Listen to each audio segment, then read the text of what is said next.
Hola a todos, ¿cómo están? Bienvenidos una vez más a su podcast favorito. Y como pueden ver, el día de hoy tenemos un invitado muy especial. Sé que muchos de ustedes ya lo conocen y cuando digo especial no me refiero solo a su familia. Me refiero en general. Tenemos con nosotros al presidente Isaac García Castillo, presidente del Sínodo Luterano de México. ¿Cómo está, pastor? Hola, buenas noches. Me da gusto poder estar aquí con ustedes. Me siento contento. Gracias por la invitación y esperemos que podamos colaborar en algo en esta entrevista o en este programa. Muchísimas gracias por estar aquí. ¿Cómo están, chicos? Pues todo bien. Emocionados. Ahora sí que es una invitación como nosotros, muy casual.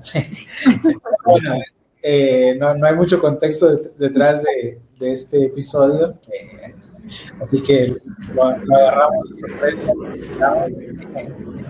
Bueno, no hay Bueno, realmente quisiéramos, si podríamos tal vez comenzar con un poco de usted, a lo mejor un poco de información, tal vez cuánto tiempo lleva siendo presidente, en qué iglesia sirve y demás. Bueno, realmente yo llegué hace ya, se puede decir, hace años al Sínodo Luterano de México. Yo llegué a una iglesia luterana, pero no llegué al sínodo por mi primera vez en una iglesia luterana en el año de 1985, más o menos fueron 2 días antes del terremoto aquí en la Ciudad de México, por eso lo tengo muy presente. Y desde ese día me sentí muy contento, muy a gusto dentro de una iglesia, podemos decir una iglesia cristiana, porque anteriormente había asistido a la iglesia católica. Vengo de un trasfondo católico, mi familia siempre estuvieron dentro de la iglesia y en algunas ocasiones tuve la oportunidad de poder asistir a misa y también, pues como todo católico, fui instruido en el catecismo, pero déjenme confesarles algo que no terminé nunca el catecismo en la iglesia católica. Tiene catecismo trunco. Pero bueno, yo sé más o menos la historia, así que voy a preguntar unas cosas. ¿Pero quién te invitó o cómo fue tu primer contacto con la iglesia luterana? Bueno, yo desde muy joven, se puede decir, desde la edad de 13 años salí de mi casa. Yo soy originario de Ciudad Mante, Tamaulipas. Llegué a una localidad en Veracruz, yo creo que algunos la han escuchado. Llegué a Pánuco, Veracruz, ahí conocí a unas personas que me invitaron a trabajar. Bueno, me les acomodé a trabajar en una compañía. Yo era menor de edad, había pura gente adulta y pues desde ahí comencé se puede decir, mi caminar dentro de la vida, ya que pues durante ese tiempo yo aprendí algunos oficios. Uno de los oficios que aprendí fue soldar, aprendí a manejar o a trabajar con máquinas Caterpillar, y después de esto yo regresé a mi ciudad, pero ya no estuve tranquilo y fue cuando tomé la decisión de irme a Frontera, que es donde radico en Río Bravo. Llegué por primera vez a Frontera. Ahí había un familiar, un tío que trabajaba en recursos hidráulicos, en aquel tiempo era SARS, y llegué a vivir con él.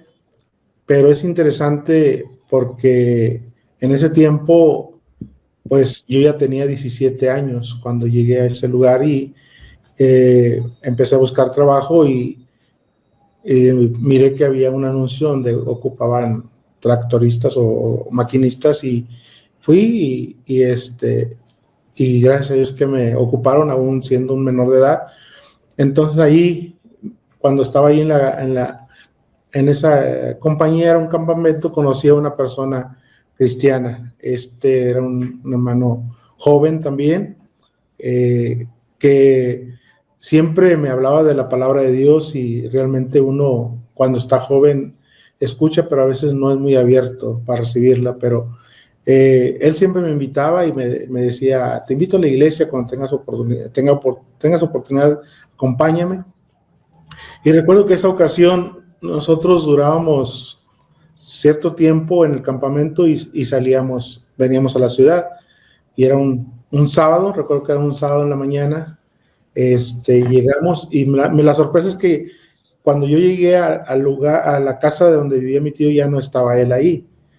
Y entonces, como no tenía otras personas con quien platicar o con quien me acordé de este hermano que me había hecho la invitación de ir a la iglesia, y fue cuando dije, bueno, le decíamos el hermano Rigo.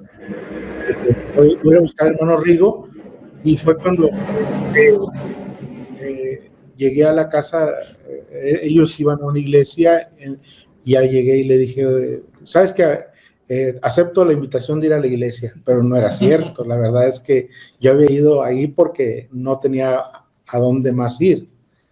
Entonces, recuerdo que esa vez había un evento y fue como la primera vez que yo llegué a una iglesia, pero fue algo impresionante porque sí me gustó. Era una iglesia que era supuestamente luterana, pero tenía mucha práctica pentecostal. Entonces, yo recuerdo que en esa ocasión que llegué a la iglesia me sentí a gusto y comencé a ver un ambiente diferente al que yo estaba acostumbrado. Entonces, desde ahí fue cuando recuerdo que una persona que predicó ya en estilo pentecostés, hicieron una invitación para ver quién quería pasar al altar. Y la verdad es que yo sí me sentía, a lo mejor lo mismo que yo traía me llevó a pasar al altar, y yo comencé a llorar. La verdad que yo comencé a llorar, y ahí fue cuando yo le pedí a Dios que me cambiara, que quería hacer algo diferente, y fue cuando yo llegué por primera vez a esta iglesia. Y al poco tiempo que estaba en la iglesia, yo creo que serían 3 o 4 meses, fue cuando escuché que había la oportunidad de estudiar en un instituto bíblico. Me acerco al pastor y le pregunto sobre este instituto bíblico. Entonces él me dice que si yo quería ingresar al instituto, y pues no le dije que no, pero tampoco le dije que sí. Al poco tiempo me buscaron y me dijeron que me estaban haciendo la invitación para irme a estudiar a un instituto bíblico. Entonces fue cuando yo me fui a Saltillo, a la ciudad de Saltillo. Era un instituto como internado, porque ahí nos daban todo, y duré 1 año en ese instituto. Para ese tiempo yo ya conocí a Yolanda, y fue cuando ya comenzábamos a andar, como quien dice, de novios. Es que voltea porque está allá, pero para un poquito de contexto, para los que no sepan, Yolanda es su esposa. Sí, y entonces duré 1 año, no terminé el instituto. Hubo algunas situaciones ahí que pasaron que eso me llevó a salir del instituto, algo que no encajaba con lo que yo consideraba que estaba bien. Entonces me salgo del instituto y no hay a dónde ir, y bueno, lo único es regresar nuevamente a la ciudad de Río Bravo. Y sí, ya para entonces me andaban buscando porque yo había desertado del instituto. Entonces y regreso a Río Bravo, y gracias a Dios que el pastor me apoyó bastante. Seguí adelante en la iglesia, inclusive durante mucho tiempo yo estuve apoyando ahí en la iglesia, aunque no he terminado, pero casi era como el pastor me tomó como su copastor dentro de la iglesia. Y ya después fui yo había aprendido a trabajar la soldadura, fui a buscar trabajo en una fábrica, y fue cuando ya, entonces, gracias a Dios que me aceptaron, estuve ahí en la fábrica, y ya fue cuando me casé con Yolanda, que fue ya había pasado algún tiempo. Duramos 2 años, 8 meses de novios, mi esposa y yo. Entonces, ya después tomamos la decisión de casarnos y ya duré un tiempo ahí en esa fábrica y durante ese tiempo yo ayudaba mucho en la iglesia, era muy, muy colaborador, siempre mi esposa, aunque éramos novios, ayudamos ahí en grupos, en los grupos de jóvenes y todo eso, participábamos. Y ya después que nos casamos, entonces, de repente la fábrica donde estábamos cerró y mi esposa siempre le ha gustado el negocio y pusimos una tienda. Y recuerdo que estábamos en nuestra tienda cuando el pastor llegó, ese mismo pastor, y me dice, hermano, vengo para hacerles una invitación, quiero que se hagan cargo de una misión. Nosotros no teníamos la preparación. Entonces fue cuando dije, bueno, vamos a orar y si es la voluntad de Dios. Y gracias a Dios que, bueno, aceptamos ese reto, aun cuando no teníamos una preparación pastoral bien. Entonces, pero teníamos mucho ánimo, muchas ganas de trabajar en la obra de Dios. Y duramos un tiempo que estábamos asistiendo a su misión, pero la verdad no miraban los resultados. Solamente 1 o 2 personas iban, hasta que una vez mi esposa y yo empezamos a orar. Dijimos, vamos a orar si es la voluntad de Dios de que nosotros continuemos aquí en la misión, pues que Dios acomode todas las cosas y nos mande gente para que venga a escuchar la palabra. Y recuerdo que esa vez había sido un domingo y teníamos el domingo y no recuerdo si era el martes o miércoles que teníamos oración. Mi sorpresa fue que para el miércoles ese pequeño templo, porque era un templo, estaba lleno el templo, había llegado mucha gente. Había llegado gente que algunos asistían a la otra iglesia, pero la gente que se había retirado de la iglesia y que habían decidido ir a visitarnos porque habían escuchado que estábamos ahí en la misión. Era una misión. Y es interesante porque durante ya ese tiempo, bueno, pues ya teníamos a nuestros hijos, a Neftalí, a Saraí. Es mi papá. ya tenemos a nuestros hijos y entonces, pues iniciamos de cero y la obra fue creciendo, buscando ahí lugar al grado de que, como siempre, como en todas partes, cuando no hay una buena preparación, cuando no hay una buena línea, presentan diferentes situaciones.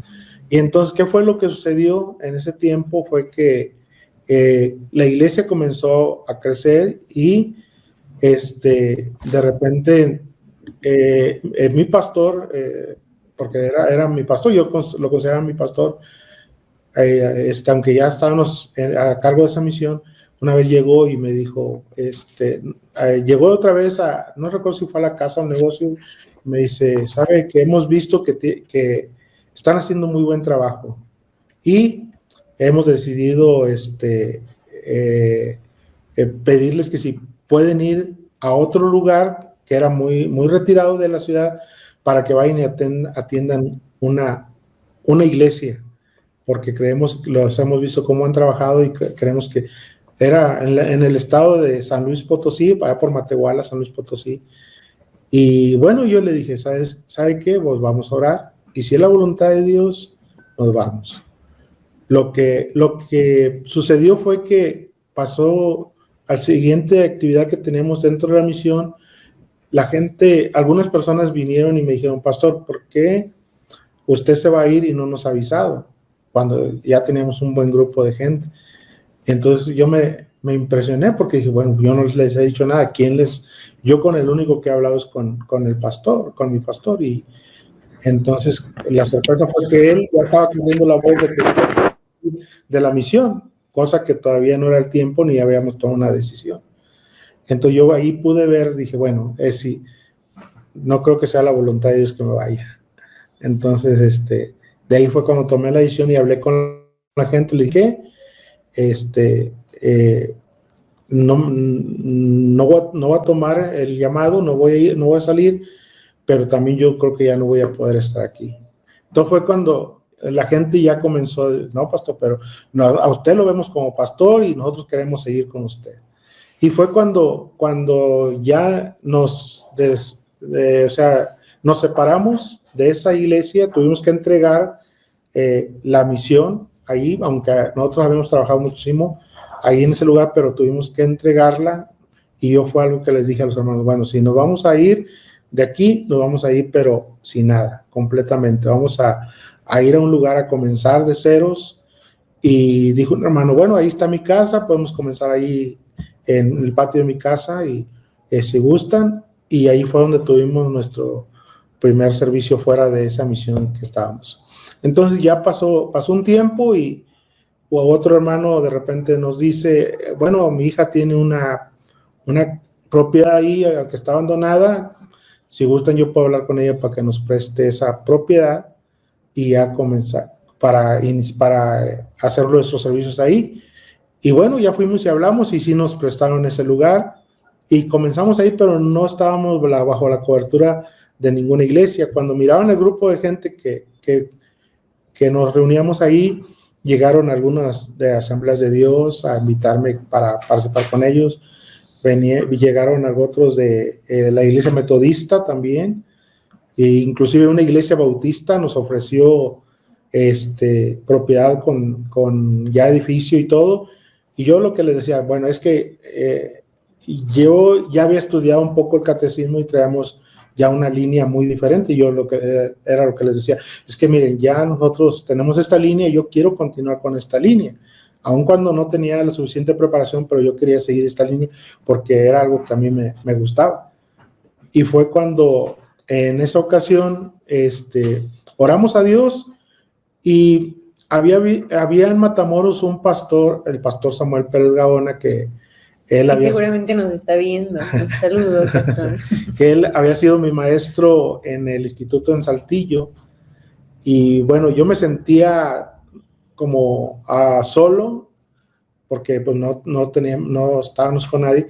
Y recuerdo que esa vez supe que él estaba en Matamoros y le hablé para pedirle un consejo, para acercarme a él.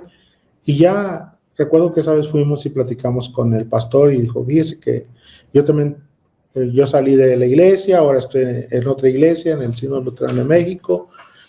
Y pues gracias a Dios, pues aquí nos han recibido muy bien y estamos aquí trabajando.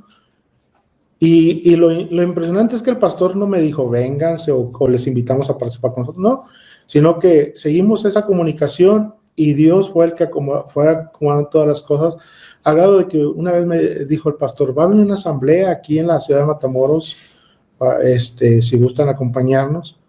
Y ya cuando yo escuché eso, yo hablé con la congregación y le dije, miren, hay esta iglesia que creo que ya más o menos hemos visto que es una iglesia sana, una iglesia luterana, y ¿por qué no vamos para conocerlos?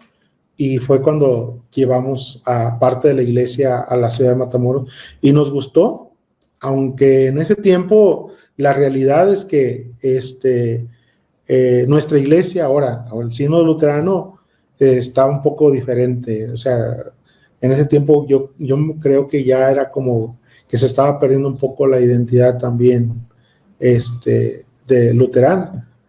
Pero bueno, gracias a Dios que nos gustó, Dios nos puso en ese lugar y ya después hicimos la solicitud para ingresar y lo impresionante fue que ellos dijeron, bueno, pues sí las aceptamos, pero hubo algo que también sucedió, que no me ofrecieron una preparación porque no recuerdo la verdad, solamente lo que el pastor nos empezó a enseñar en ese tiempo acerca del catecismo. Me empezó a dar algunos catecismos grandes, unos verdes, no sé si bosquejos del catecismo. Bosquejos del catecismo, y eso lo empezamos a estudiar y la verdad que nos abrió muchísimo los ojos, nos ayudó bastante ese libro de Bosquejos del Catecismo, y yo eso les empecé a compartir a los hermanos en la iglesia y todos muy emocionados.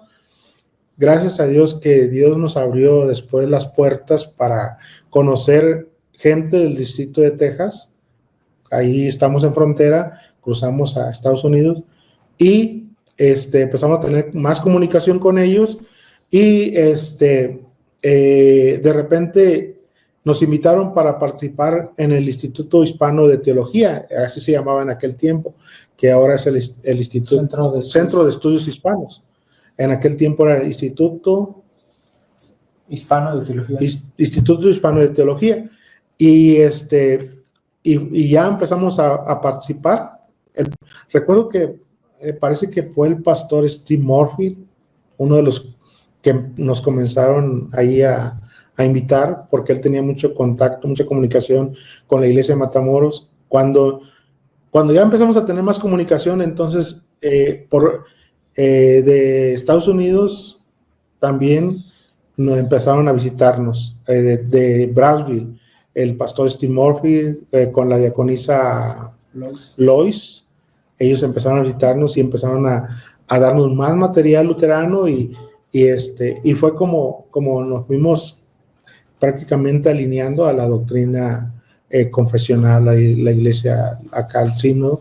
Y entonces después ya conocimos a otro pastor, al pastor Roberto Cimental de McAllen, y es impresionante porque el pastor nos ayudó muchísimo en la preparación teológica, y no solamente eso, sino que también en la práctica, porque el pastor Roberto realmente era una persona muy confesional, que usaba su vestimenta, hacía la liturgia completa, y entonces ahí fue donde yo hice mis primeros, ¿cómo se dice?, servicios litúrgicos, y me encantó. A mí la verdad me encantó, pero eso lo tuvimos que ir trabajando un poco, porque la iglesia acá en Río Bravo estaba acostumbrada a otro tipo de servicio.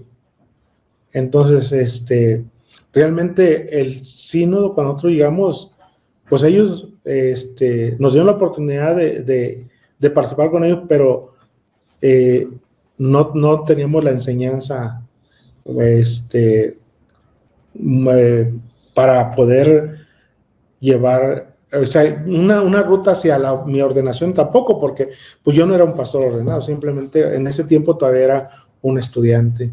Y entonces en ese tiempo el sínodo, la verdad es que pasó por unas etapas muy difíciles, en que también de repente fue en cierta, ¿cómo se puede decir la palabra?, influenciado hacia un trasfondo casi como tipo pentecostés también.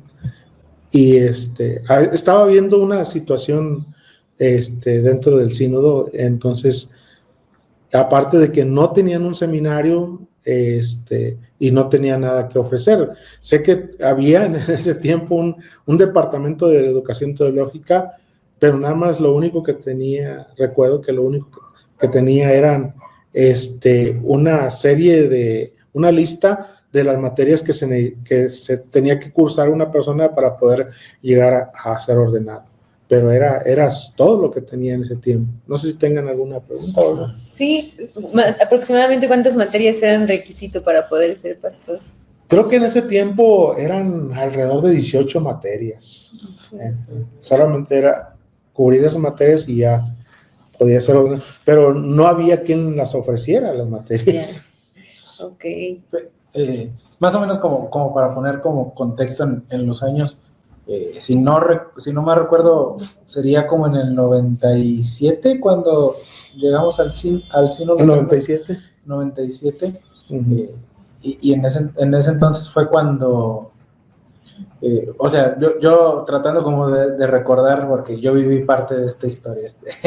Era un niño, pero bueno, en el 97 tenía como 2 años, yo creo. No es cierto. Qué mentiroso. No, pero era muy chico, pero solamente recordando como eso. Ahora, bueno, mientras estabas contando toda esta parte, venía de memoria muchas de estas historias cuando fuimos a Matamoros a participar como de estas reuniones. Aunque era niño, bueno, creo que todas esas cosas las iba mirando y aprendiendo. Y algo que justo no estaba establecido en el sínodo fue como, bueno, sí pueden participar, pero pues era un proceso, ¿no? Como tal, bueno, no había una manera de ingresar al sínodo, y si no me recuerdo, lo primero que se hizo fue colocar a la Iglesia Betania como misión de Santísima, sí. Misión de Santísima Trinidad. Que Santísima Trinidad es la iglesia en Matamoros. Ajá, que era la iglesia más cercana, que está aproximadamente a una hora.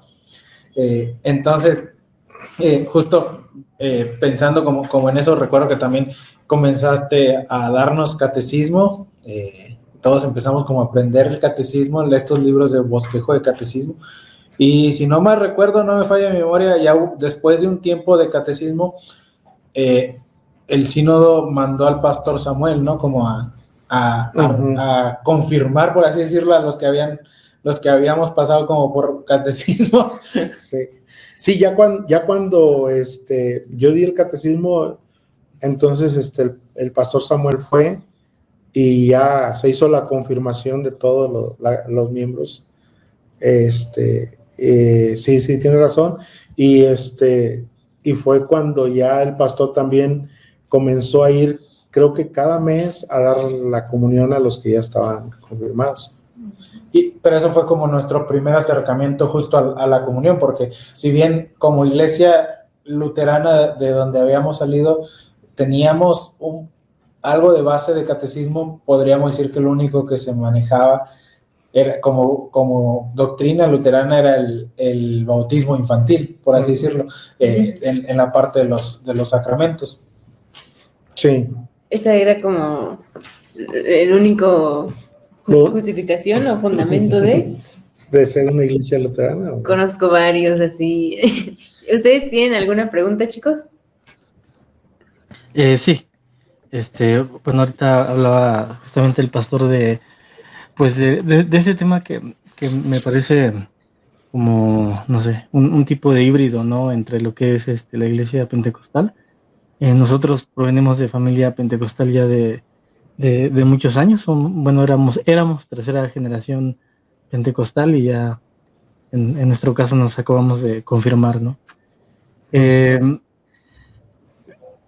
¿Usted cuál diría que son como los desafíos que enfrenta la iglesia luterana con una doctrina sólida?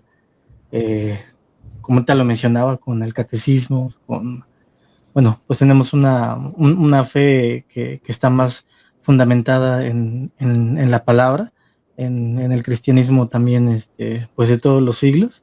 ¿Cuál diría que es el desafío que tiene la iglesia luterana frente a, por ejemplo, el crecimiento del evangelicalismo de las iglesias emocionalistas, ¿no? Que, por ejemplo, hacen este tipo de cosas como, no sé, de cada domingo, en lugar de participar de una liturgia como la que se tiene en la iglesia luterana, pues se tiene una plática motivacional y a través como de mucho discurso se busca que la gente entre en un estado como de, no sé, de recapacitación o no sé, cosas como por esa misma línea, y se trata de llegar a través de las emociones.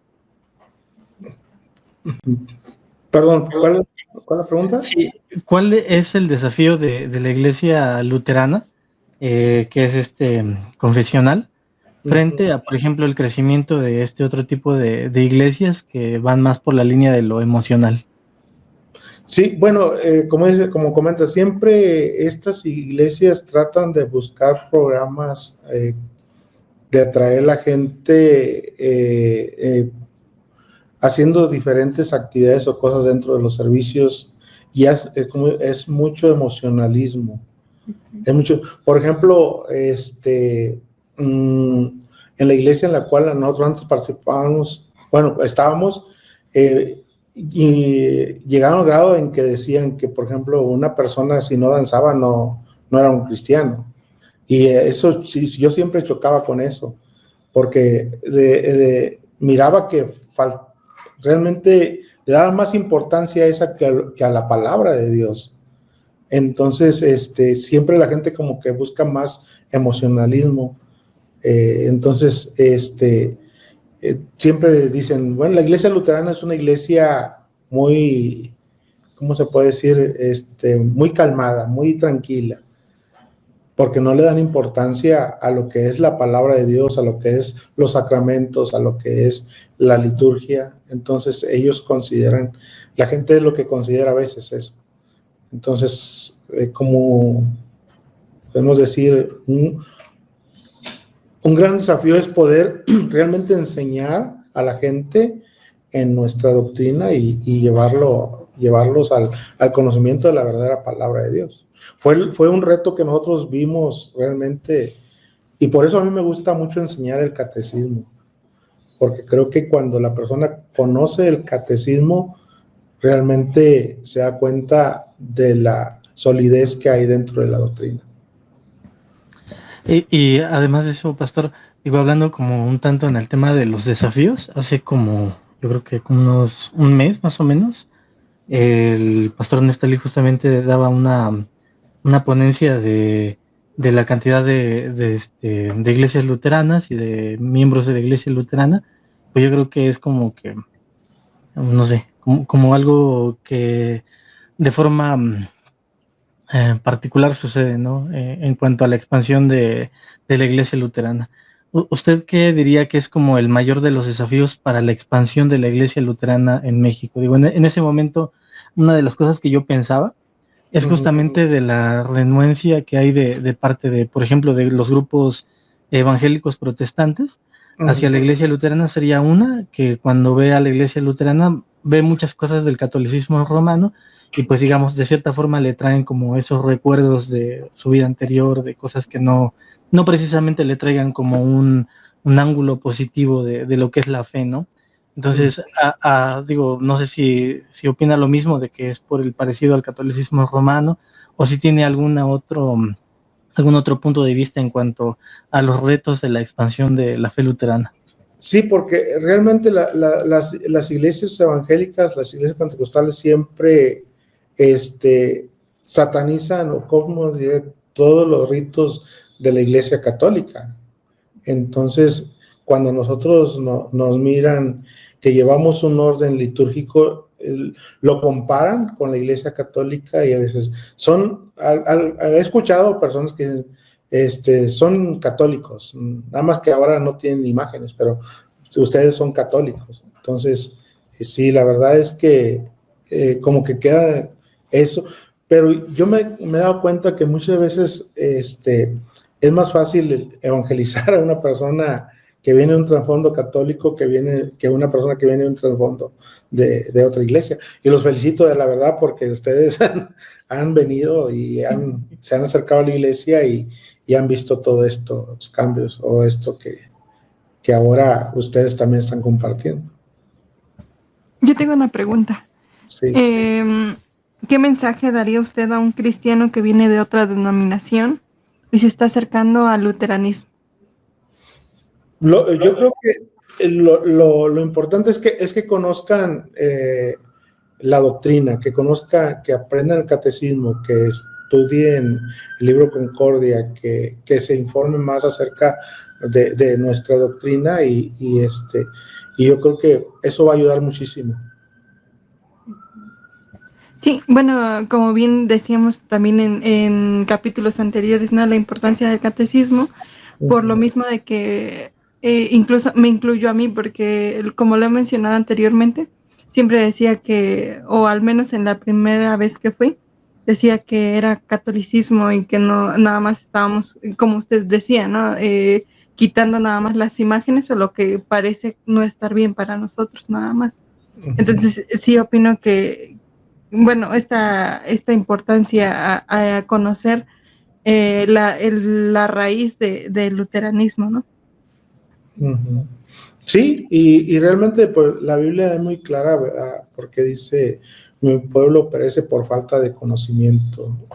Entonces, vemos que cuando no hay esa base, la gente puede ser confundida muy, muy, muy fácil. Sí. Yo también tengo una pregunta. ¿Quién es su nuera consentida?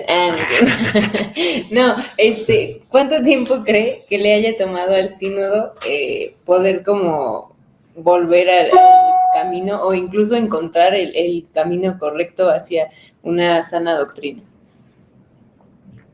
Yo creo que realmente el Sínodo Luterano de México comenzó nuevamente a tomar nuevamente la línea cuando se empezaron a preparar nuevos pastores.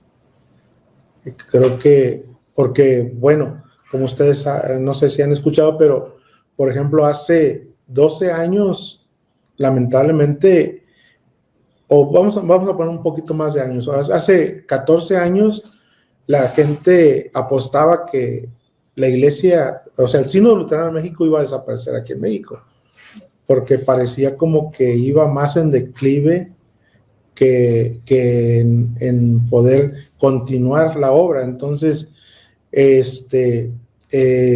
la gente decía, pronto va a desaparecer la iglesia porque, pues, y era triste porque sí, habíamos muy pocos pastores en ese tiempo. Si acaso llegamos a tener solamente 3 pastores, y la verdad es que no teníamos una preparación tan buena como la que hoy tenemos. Hoy, gracias a Dios, tenemos pastores más preparados, y yo creo que la ventaja es de que también están jóvenes, pero yo creo que hace 11 años que llegó nuevamente Cristo para todas las naciones aquí en México. Se abrieron muchas oportunidades porque empezaron a llegar también bendiciones, por ejemplo, Academia Lutero, que es un programa de capacitación para pastores, y eso ha ayudado bastante, nos ha ayudado bastante, y luego con la ida de los hermanos para Argentina a prepararse. Entonces creo que de ese tiempo para acá como que la iglesia otra vez ha ido retomando nuevamente esta línea confesional. Bueno, a mí me gustaría justo sobre este punto a lo mejor retroceder un poquito más. Justo estabas contando hace un momento cuando la iglesia Betania como tal, y en este caso, bueno, tú como podríamos decir encargado, porque no reconocido como pastor como tal, llegamos al Sínodo Luterano de México, que la iglesia, el Sínodo Luterano de México iba en declive. ¿Cuántos pastores había en ese entonces? Yo recuerdo que la primera vez que yo asistí a una asamblea, viendo un poco más atrás, del Sínodo Luterano de México, sí había un buen grupo de pastores, pero la realidad era que la mayoría de los pastores ya eran pastores mayores de edad.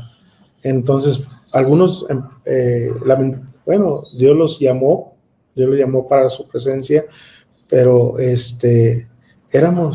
aquel tiempo eran recuerdo que eran como unos 8 pastores o 9 pastores, más o menos.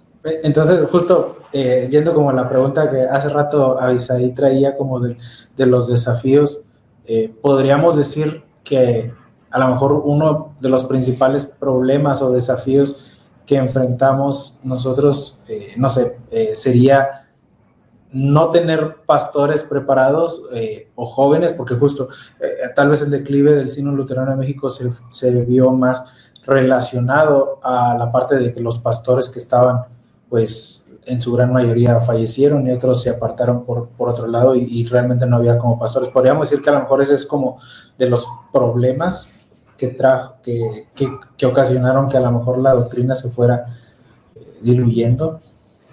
Sí, y yo creo que también la falta de un seminario, un instituto para preparar nuevos pastores, porque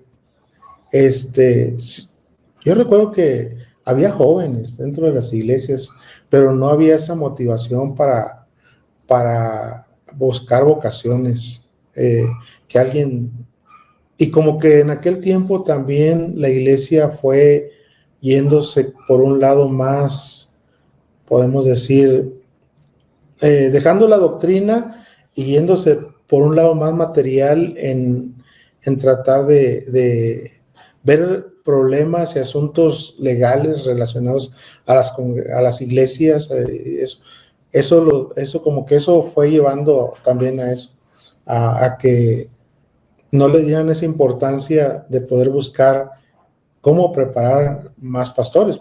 Y esa misma política, yo me atrevo a decir que como que como que los pastores que en ese tiempo fueron quedando, como que en cierta manera no permitían que avanzaran a otras personas. Por ejemplo,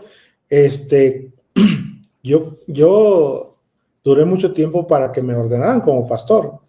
Yo duré, creo, no recuerdo si fueron más de 12 años estudiando en este instituto, y hasta que un pastor de Texas les mandó una carta al sínodo y dijeron, oye, el pastor Isaac ya alguna materia ya las ha repasado varias veces y ¿cuándo va a ser ordenado?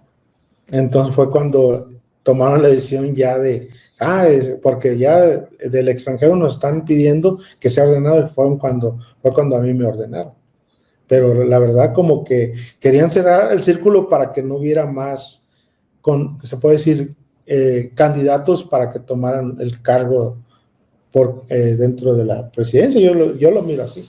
Y esto se debía a que no había como una ruta de ordenación. No había una ruta de ordenación. Pero, a ver, entonces fueron 12 años estudiando para ser pastor, ¿no? Y en esos 12 años, ¿usted ya estaba en contacto con el sínodo? Ya estábamos en contacto, sí. Nosotros comenzamos, como dice Pastor Neftalí, aproximadamente desde el 97. Desde el 97, y no recuerdo exactamente la fecha de mi ordenación, pero me parece que fue hasta... Según yo tenía como 16 años, entonces fue 2000, no, como 2008 por ahí. A ver, allí en el set, ¿no se acuerdan de la fecha? 2012, dicen por acá. Sí se acordaron. 2012. Entonces, ¿cuántos años fueron? ¿Fueron más? Fueron 15 años. 15 años. 15 años de formación. Oiga, pastor, yo tengo una duda ahorita que me hizo pensar mucho en lo de que prácticamente tenían como la doctrina pentecostal. ¿Y cuál era la postura escatológica que tenían? ¿Creían en el rapto de la iglesia o eran amilenialistas? La verdad, sí, teníamos esa doctrina muy arraigada, porque sí, fue algo que inclusive desde que yo llegué a la iglesia, a la iglesia donde estábamos, se remarcaba mucho acerca del rapto, y recuerdo que hasta cantábamos cantos del rapto. Generación de Jesús. Sí, esta doctrina bautista, se puede decir, porque creo que es bautista esta línea. Y sí, hasta que pues fuimos cada día aprendiendo que realmente es diferente. Así no va la cosa. Sí, estaba muy enredado, ¿no? O sea, eran para ser luteranos que creían en el rapto de la iglesia, sí era. Sí. Okay. ¿Había alguna influencia de alguna iglesia o de todas? Lo que sucedía era que la iglesia participaba mucho en las alianzas juveniles y servicios que hacía de las alianzas de pastores en la ciudad. Entonces ahí teníamos una mezcla de muchas denominaciones. Había bautistas, metodistas, de diferentes. Y bueno, algo que a mí me llamó mucho la atención fue el evangelismo. O sea, a mí me gusta el evangelismo. Empezamos, aun cuando todavía no era ordenado, recuerdo, empezamos a salir a hacer viajes misioneros, y llegó un hermano a nuestra iglesia que era de por allá de Tantuyuca, Veracruz, y nos abrió puertas por allá, y y pues sí, teníamos un estilo muy, muy arraigado pentecostal. Oiga, pastor, más o menos como en esa misma línea de la pregunta de Dani, bueno, ya hablando del presente, ¿no? ¿Cuál es la postura del Sínodo Luterano de México respecto al ecumenismo? Creo que tiene sus riesgos. O sea, realmente nosotros somos una iglesia, podemos decir, de comunión cerrada, en que creemos que, aunque no juzgamos a las demás iglesias, pero creemos que nuestra doctrina es una doctrina sana y que pues mucha gente tiene prácticas que no van de acuerdo a nuestra doctrina y pues el ecumenismo siempre te lleva, ahora sí, a como veíamos anteriormente, a tener prácticas que no son bíblicas. No sé, justo creo que en base a la historia o a lo que vimos durante esos años, creo que a veces el ecumenismo puede ser riesgoso. Si bien como luteranos, bueno, no estamos como cerrados a apoyar causas generales como, por ejemplo, apoyar la vida, ir en contra del aborto y de toda esta parte liberal. Y en ese aspecto tal vez nos podemos reunir como con otras iglesias o denominaciones para luchar por estas causas. Muchas veces se puede a lo mejor confundir esto y justo pasa a lo mejor lo que estabas mencionando, ¿no? A raíz de a lo mejor esta comunicación, uno termina viendo otras cosas que al final terminan siendo agradables, aunque no vayan de acuerdo a la palabra de Dios, y creo que ahí es donde está el riesgo.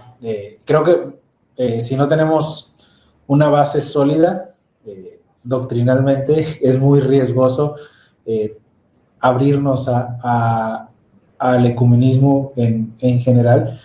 Creo que si tenemos una base sólida, bueno, podemos mantenernos, pero siempre cuidando a lo mejor esta parte, que creo que fue justo lo que pasó tal vez con la iglesia en Betania y a lo mejor también que estaba pasando con el sínodo, que no había una base sólida, no haber como una formación sólida de los pastores y menos, bueno, en miembros congregantes, y al final terminaba siendo atractivo muchas cosas, generalmente de la parte pentecostalismo, los bautistas y toda esta parte, pienso, ¿no?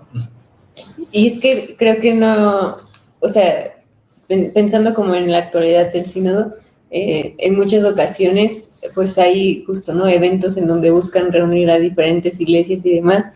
Creo que no está mal cuando nos toca exponer o así, ¿no? Pero ya, porque sabemos que lo que se está enseñando es bueno, reconocemos nuestra doctrina como sana, ¿no? Palabra de Dios, pero ya participar de la otra parte o ser como, ¿cómo se diría? Ya no ser los ponentes, sino ahora los receptores, creo que ahí es donde ya está el tema, ¿no? Uno tiene también que diferenciar. Estamos siempre en la disposición de compartir el amor de Dios y más a ustedes como pastores, pero ya cuando se voltean las cartas, ahí es cuando ya no, ¿no? Como, bueno, les enseñamos lo que quieran, pero esto ya no participamos de esto. Y justo a lo mejor en esta misma línea, creo que, bueno, si hablamos como, creo que esto está hablando en términos de ecumenismo, justo en general, interdenominacional, pero creo que, bueno, nosotros como Sínodo Luterano de México tenemos comunión, o justo a donde va la palabra ecumenismo, con otras iglesias que comparten la misma fe en el mundo, ¿no?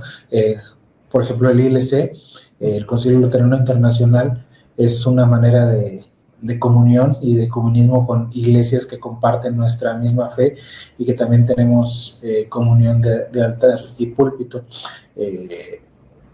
No sé si quieras contar algo acerca de esta relación con el ILC. Ya sé que te ha tocado estar en varias como presidente. Porque solo para dar un poco de contexto, Pastor, ¿cuántos años lleva siendo presidente del Sínodo de México? Acabo de cumplir en abril 11 años.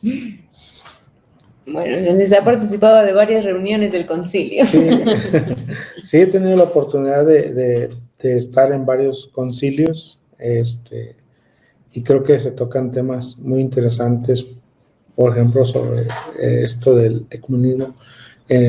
La Iglesia Católica ha tratado de invitar al concilio, bueno, a los dirigentes del concilio, para poder tener algunas pláticas, y siempre ha habido no se ha podido seguir con esa comunicación porque siempre hay temas que no, en las cuales no encajan. Entonces, yo creo que es algo interesante dentro de estas reuniones del concilio, porque nos damos cuenta de que, bueno, realmente hay iglesias que siguen nuestra misma línea y que podemos tener comunión con ellos, como es el pastor Neftali. Y son varios temas, son temas diversos los que se exponen ahí. Es también como una especie de capacitación continua para reforzar lo que los está uniendo, ¿no? Sí, siempre se trata de tener esos temas, y lo importante es que se abren al diálogo, o sea, siempre hay esa oportunidad de poder, si hay algo que no esté claro, poder, los exponentes siempre están abiertos para poder llevar una charla, pues, sobre los temas. Creo que están silenciados, chicos. Sí. ¿Sigo ya? ¿Ya me escuchan? Sí. Vale. Una pregunta, pastor. ¿Cuál es la postura del sínodo referente al papel de la mujer? ¿Cuál es la participación, por ejemplo, no sé, de las mujeres, no solo dentro de la vida litúrgica de la iglesia, sino también así en general del apoyo que una mujer puede dar dentro de la iglesia? Bueno, realmente la mujer tiene un papel muy importante dentro de la iglesia, por ejemplo, como diaconisas, como es lo que se está haciendo aquí en México, preparando mujeres para que puedan servir en diferentes áreas dentro de la iglesia, pero eso sí, recordemos que el llamado pastoral es para el varón.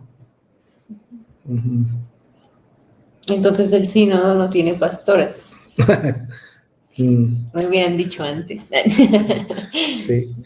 Hace tiempo tuvimos aquí en México una situación, puedo decir una problemática en cuanto a que por lo mismo que no se tenía una buena preparación, la iglesia empezó a coquetear con la Federación Luterana. Y la Federación Luterana, pues como ustedes saben, está influenciada por ELCA. Entonces, aquí en México, hubo un tiempo en que algunas iglesias querían que cambiáramos nuestros estatutos para poder aceptar pastores, cosa que eso no es, o sea, no debería haber sido discutible, porque es una postura de nosotros como iglesia que tenemos, y yo creo que doctrinalmente hay muchas bases bíblicas en las cuales nos respaldan que realmente el hombre es el que es llamado para ser pastor. Sí, en uno de los episodios, no recuerdo en cuál, hablamos un poquito más de esto, por si quieren escuchar un poco más de contexto, vayan a vernos. No recuerdo cuál es, ¿tú recuerdas, Xavi?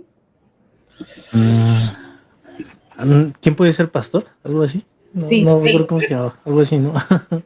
Vayan a ver. Sí, exactamente. Pensando un poco, pastor, en lo que nos comentaba al inicio de ese trayecto dentro de la fe, bueno, usted conoció un poco de lo que es como la vida dentro del pentecostalismo, y después conoció ya un poco más del luteranismo. ¿Por qué diría que, por ejemplo, decidió, bueno, la respuesta en síntesis va a ser que es el Espíritu Santo, ¿no? Pero quisiera escuchar de usted, ¿cómo es que a su entender, el camino correcto es el luteranismo y no otras ramas, por ejemplo, el pentecostalismo, ser bautista, el catolicismo romano, el metodismo, etc. Entre tantas opciones, ¿por qué el luteranismo? Bueno, porque realmente podemos ver que nuestra doctrina está basada meramente, es completamente bíblica. Y creo que, como dices, Dios es el que nos va guiando.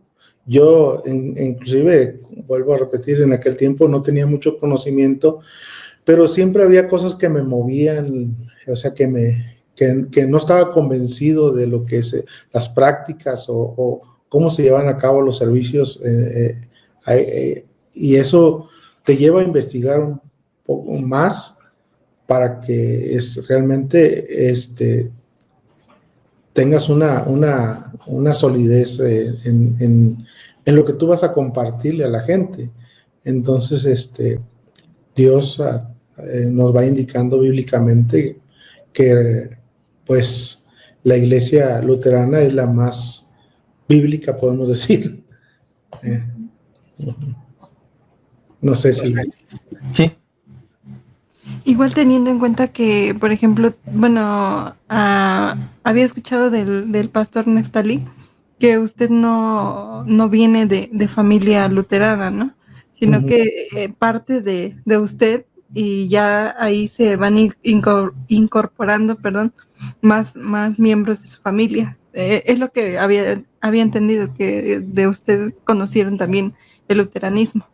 Sí, inclusive, por ejemplo, mi mamá, pues siempre, ella está muy apegada a la iglesia católica, pero cuando yo llegué por primera vez con una Biblia, ella me decía, tú estás loco, vete a pasear, vete a divertir, porque ¿qué es eso de los hermanos? Te van a lavar el cerebro y tú estás muy joven y tienes que irte a divertir. Pero bueno, gracias a Dios que Dios ya tenía un plan para mi vida y eso mismo nos fue llevando a que más familia conociera de Dios y viniera a la iglesia luterana. ¿Tú quieres decir algo, Aldo? Sí, yo tenía unas preguntas. Bueno, está un poco relacionado como hacia lo que hemos hablado antes de la sucesión apostólica de los apóstoles, de los obispos y de los pastores. Bueno, o sea, estábamos platicando la otra vez que, por ejemplo, de este lado del mundo, el luteranismo no tiene sistema episcopal. Pero, bueno, por ejemplo, los presidentes distritales pues, son obispos y el presidente del sínodo pues prácticamente fungiría como la función de obispo o de arzobispo, dependiendo. Y bueno, yo partiendo de esta base, o sea, quería preguntar como de qué ha sentido diferente de ser pastor como de congregaciones, ahora que es un pastor que pastorea a otros pastores. ¿Qué ha encontrado que nos pueda compartir? Bueno, realmente es una grande bendición, ¿verdad? Dios me llevó hasta este lugar como para tomar este cargo como presidente y yo siempre asumí que tenía una gran responsabilidad y siempre buscar la manera como la iglesia estuviera más fuerte, más preparada. Entonces, es muy diferente a ser pastor de una congregación porque, por ejemplo, en una congregación uno prepara a la gente con el catecismo para su confirmación y igual consejería matrimoniales, pero acá realmente ya teniendo un cargo así es mucha responsabilidad porque pues es tratar con personas, inclusive yo lo he dicho, mucho más preparadas que yo. Entonces, sí es una gran responsabilidad. Y bueno, otra pregunta que quería hacer es, o sea, ¿usted cómo respondería a esto justo de la sucesión apostólica, dado que, por ejemplo, usted en el Concilio Luterano seguramente ha visto a los obispos de los países nórdicos y bálticos, que literal, o sea, ellos sí mantienen esta sucesión episcopal, ¿no? Y que incluso usan la mitra y todas estas vestimentas litúrgicas. O sea, bueno, a mí, si me lo preguntas, o sea, lo veo como un plus, algo que estaría bien que las iglesias tengan, pero no algo como, que sea como obligatorio, siendo lo obligatorio que sea una persona ordenada quien ordena a una nueva persona ordenada, pero usted viendo y conviviendo con otros luteranos de otras partes del mundo, ¿cómo respondería a esto de que mucha gente dice que los luteranos no tienen sucesión apostólica? Bueno, realmente se mira esto en las reuniones que tenemos y es algo interesante, ¿verdad? Porque, por ejemplo, en África es impresionante cómo cada lugar es diferente. Por ejemplo, en África lo tienen al obispo como algo casi igual como un católico, se podemos decir. Entonces, yo creo que en cuanto a la sucesión apostólica, eso se puede decir, es un proceso que sí llevamos a la práctica, ¿no? Pues en cierta manera se podría decir, al final, digamos, no marcamos como la línea exacta de qué apóstol venimos como tal, pero al final, justo como Aldo lo mencionaba, los que pueden ordenar o imponer las manos sobre otros pastores son los propios pastores o también el obispo principalmente. Entonces, yo creo que sí es todo un tema. Creo que sí, justo como decía Aldo, yo comparto la idea de Aldo, podría ser como un plus esta parte de decir, bueno, ya tengo mi línea marcada, pero al final de cuentas no es como algo, digamos, necesario para poder ser pastor u obispo. Incluso en los requisitos que San Pablo da para el obispado nunca dice que hay una sucesión apostólica, ¿no? Entonces vienen otros requisitos como tal. Entonces creo que sí es un tema interesante. Sería bueno a lo mejor en otro episodio justo tocar, no sé, investigar de qué línea vienen. No sé si tú sabes algo de qué línea vienen estas iglesias nórdicas, de qué apóstol hasta... No estoy seguro exactamente. Sé que existe una app, dato curioso, que puedes descargar y que, por ejemplo, al menos con los sacerdotes católicos puedes poner tu sacerdote y en teoría debería de salir, o sea, la línea hasta San Pedro. Pero hay un pequeño problema y es que la línea está incompleta. No sé en qué año se incendiaron unas bibliotecas del Vaticano y hay una parte así perdida que es como de varios años. Y según yo, lo máximo que puedes llegar, dependiendo de la línea, es a 1200. Antes de eso hay un periodo muerto y después hay otros registros, pero justo no hay manera de conectar esos registros con los nuevos. O sea, ponle tú, no sé, los del 400 con los de 1200. Hay como un pequeño gap ahí. Entonces hay que, bueno, o sea, tendría como que confiar que todos los papeleos se llevaron a como deben de ser, pero igual, o sea, justo creo que no recuerdo si lo añadí en ese episodio, o sea, que inclusive hay sacerdotes católicos que no tienen la sucesión episcopal completa, porque ha habido periodos en la historia donde por X o Y no se ha podido mandar un obispo, se ha terminado haciendo la sucesión presbiterial, que es la que nosotros tenemos, que una persona ordenada ordena a una nueva persona ordenada. Entonces, o sea, justo inclusive con ellos no puedes estar como 100% seguro, pues, o sea, si vas a poner tu confianza en ello, pues también tendrías que ver de dónde viene exactamente el sacerdote con el que vas. Y la otra cosa que quería decir es que, bueno, estas discusiones salen del Concilio Vaticano II cuando quieren justamente tener como ecumenismo con otras iglesias y curiosamente llegan a la conclusión de que según para ellos nuestras órdenes religiosas son válidas pero irregulares. Entonces, pues, bajo este mismo pues como regla o medida, también habría como órdenes irregulares dentro de la misma Iglesia Católica. Y es justo interesante porque justo a lo mejor en el episodio que hablemos sobre este punto podríamos hablar de la era oscura que se conoce, que justo son los años 1000, donde hay un periodo oscuro dentro de la iglesia, que justo es lo que mencionas, no hay registros como esto, pero bueno, eso lo podemos hablar en otro episodio. Justo es donde tú podías ser obispo si pagabas cierta cantidad dependiendo de tu economía. Simonía. Hay obispos que fueron de 8 años o cosas así. Entonces, bueno, creo que justo sería bueno por un episodio hablar de esta parte. Es un tema interesante. Vamos, Abby, di lo tuyo. No, nada. Ya, todo bien. Pero igual, creo que por acá va a estar mi papá, el pastor Isaac, una semana más, entonces a lo mejor podríamos aprovechar para ir pensando a lo mejor en preguntas, o también que vayan dejando como las preguntas en los comentarios y poder hablarlo más adelante. Podría ser. Yo solo quería añadir una pregunta un poco más personal y quisiera, bueno, más que nada como preguntar, como de su parte, ¿qué ha sido lo más bonito que se ha llevado del Sínodo Luterano de México, o qué ha visto de las congregaciones, o cómo se ha relacionado con las personas?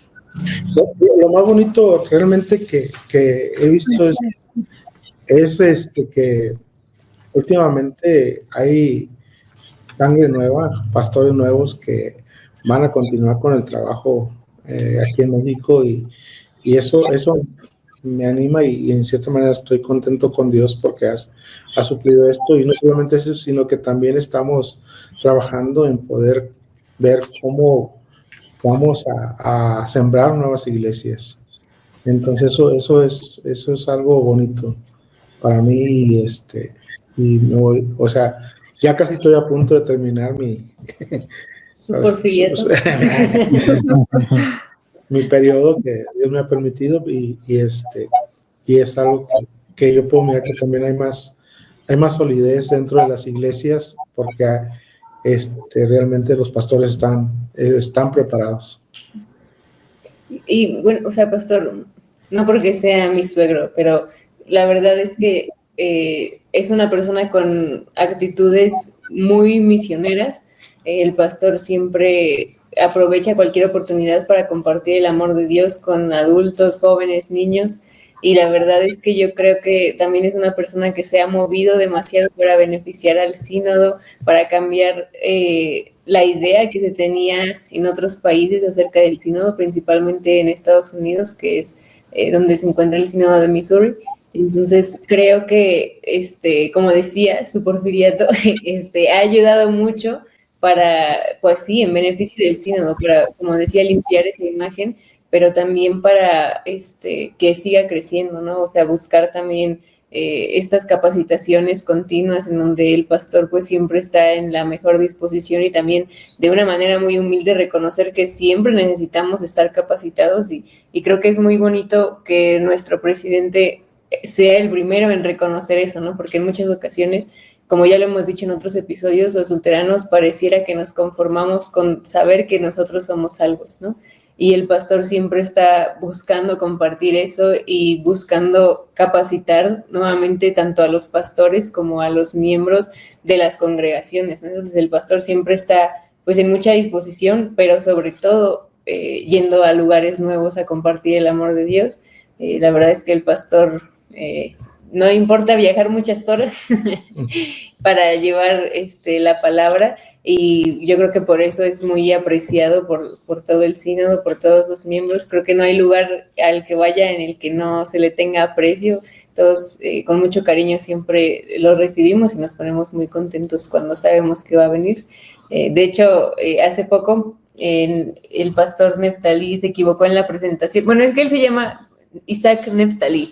Entonces, en la presentación donde pone como sermón, Neftalí García, puso sermón Isaac García. Y los hermanos del Buen Pastor se emocionaron mucho porque pensaron que usted iba a predicar. Estaban esperando como la entrada para ver en qué momento salía usted, pero nunca salió. Entonces creo que, bueno, como decía, es una persona que ha influenciado mucho en la Iglesia Luterana en México para bien, y bueno, creo que no en balde esos años. Yo lo digo de broma, pero yo puedo bromear porque es mi suegro. Entonces creo que, bueno, somos muy bendecidos de tenerlo, también pues disfrutar también de todos esos dones que usted comparte para los luteranos. No, yo creo que es Dios el que mueve su iglesia y nos tocó el tiempo, Dios nos ha permitido estar trabajando aquí y bueno, y aunque ya no esté como presidente, pero siempre trato de animar que es importante continuar con la obra de Dios aquí en nuestro país, ya que pues es muy grande y tenemos muy pocas iglesias, entonces yo creo que hay que motivarnos y poder que Dios nos indique cómo poder ir y buscar a las personas para que vengan también a escuchar su palabra. Uh-huh. Muchas gracias, pastor. No sé si alguien quiera agregar algo más, chicos. Muy bien. Bueno, pues nos gustaría aprovechar la visita del pastor para hacer una sesión en vivo, entonces estén atentos al canal para que puedan ver cuándo estará programada. Igual vamos a estar haciéndoles publicidad al respecto. Y bueno, preparen sus dudas, sus comentarios. El pastor está muy emocionado de responderlas todas, ¿verdad? Se acaba de decir, pero está emocionado. No, que me dicen con tiempo porque me agarran. Ahorita Está bien, Hoy fue algo muy casual, sí, casi como nosotros. Es para dar un poco de contexto. Entonces, pues sí, como decía, preparen sus dudas, sus comentarios y nos vemos en el próximo episodio que, bueno, creo que va a ser nuestro primer episodio en vivo, así que no nos funen. Bueno, nos vemos en el próximo episodio. Muchas gracias por estar aquí y muchas gracias, chicos. Saludos, nos vemos pronto.